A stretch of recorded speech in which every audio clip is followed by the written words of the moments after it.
นี้tớiជាមួយនឹងសម្លចាប់ឆាយចាសម្រាប់សម្លចាប់ឆាយនេះបងអាចមើលជាមួយនឹងគ្រឿងផ្សំអត់ខុសពីតែបងធ្វើណាគ្រាន់តែថាអាចខុសគ្នាតិចតួចទៅតាមបរិមាណនៃគ្រឿងដែលយើងធ្វើអញ្ចឹងណាហើយនឹងរបៀបធ្វើអីខុសគ្នាទៅតាមជាក់ស្ដែងចឹងទៅហើយសម្រាប់ខ្ញុំគឺខ្ញុំធ្វើកាមលេងខ្ទឹមហើយខ្ញុំឆាជាមួយនឹង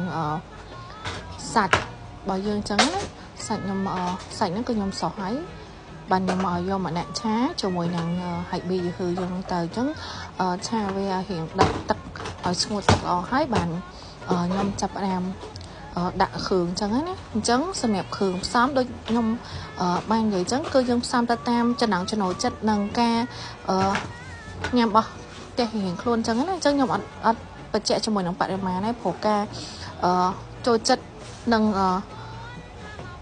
រសជាតិអីគឺខុសគ្នាអញ្ចឹងណាអញ្ចឹងយើងផ្សំទៅតាមចំណង់ចំណូលចិត្តនៃ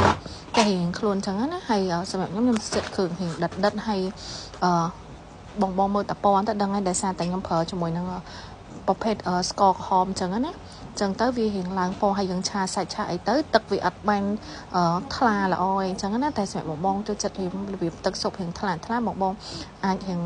បន្ថយគ្រឿងឬមួយក៏បងមានរូបមន្តអីតាមជាក់ស្ដែងអញ្ចឹងណាបើសម្រាប់ខ្ញុំចិត្តរៀងរបៀបមើលទៅរៀងវាខាប់គ្រឿងអញ្ចឹងណាហើយយើងងោះវាតិចមកហើយចាប់ឆាយនេះបងដឹងហើយយើងស្លោឲ្យភ្លាមវាអត់ទាន់ជាតិល្អណាហើយយើងក៏ដៅចាប់ពីម្ដងពីរដងហើយជាផ្សេងអាសមមួយថ្ងៃពីរថ្ងៃហ្នឹងជាតិសាហាវតែផ្ទះខ្ញុំមួយឆ្នាំនេះគឺយ៉ាងច្រើនញ៉ាំបើថារៀងញ៉ាំអត់បានជុំគ្នាចឹងទៅអាចសោកបានដល់ស្អែកអញ្ចឹងទៅតែបើថាជុំគ្នាតែពីរពេលហ្នឹងគឺអស់ហើយចាគ្រប់និយាយពីថាជាតិហ្មងណាជាទៅឆ្ងាញ់សាហាវហ្មងតែគេចូលចិត្តចាប់ឆាយណាដឹងតែត្រូវហើយមកតោះអញ្ចឹងបងអាចមើលលេងទៅ